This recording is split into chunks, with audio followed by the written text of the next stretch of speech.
নমস্কার শ্রোতা বন্ধুরা, আজকে আপনাদেরকে শোনাব লেখিকা জয়ন্তী চক্রবর্তীর কলমে তারানাথ তান্ত্রিক ফ্যানফিকশন তারানাথ তান্ত্রিক ও নরপিশাচিনী।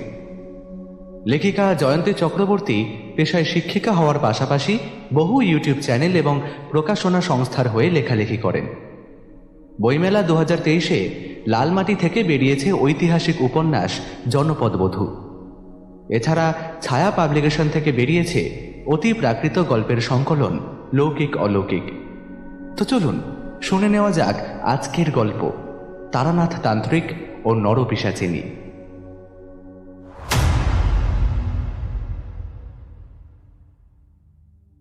সেদিন কলকাতায় বন্ধ। ক্ষমতাশীল দল বিপক্ষ দলের কিছু লোককে খুন করে ফেলেছে, তাই বন্ধ ডেকেছে বিপক্ষ দল। এই রেশারেশি দলাদলি আমার একদম ভালো লাগে না। ক্ষমতার নেশায় মানুষ যে কত নিচে নামতে পারে এইসব নেতা নেত্রীরা তার জ্বলন্ত প্রমাণ। এক এক সময় মনে হয় পৃথিবীতে বোধহয় প্রেম, ভালোবাসা, স্নেহ, মমতা, বন্ধুত্ব বলে কোথাও কিচ্ছু নেই। সর্বত্র কেবল স্বার্থ আর স্বার্থ। সাধারণ বোকা জনগণকে ঘুঁটি করে মারণ খেলা খেলে যায় এই নেতা মন্ত্রীরা। মাঝে মাঝে মনে হয় এই কলকাতা শহরটা যেন একটা মানুষের জঙ্গল। এখানে মানুষের মুখোশধারী বাঘ ভাল্লুকেরা ঘুরে বেড়ায় আর সুবিধে পেলেই বোকা বা দুর্বলের ঘাড় মটকায়। মন খারাপ করে চুপচাপ একা বসেছিলাম ঘরের বারান্দায় চেয়ারে।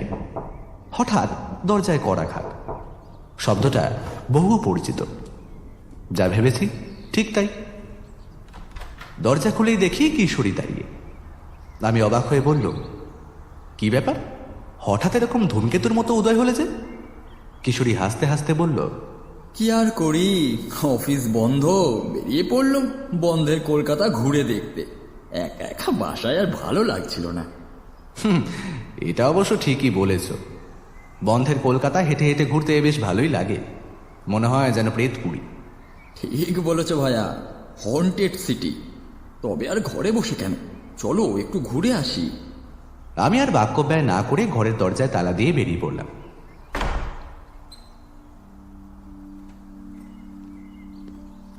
দুজনে মিলে হাঁটতে হাঁটতে গল্প করে চলেছি।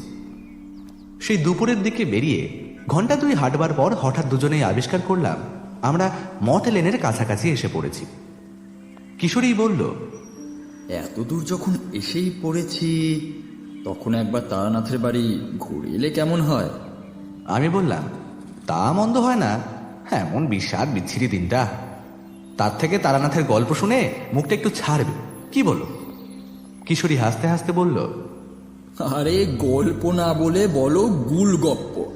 কোথা থেকে যে লোকটা পায় এত ডাহা গুল কে জানে।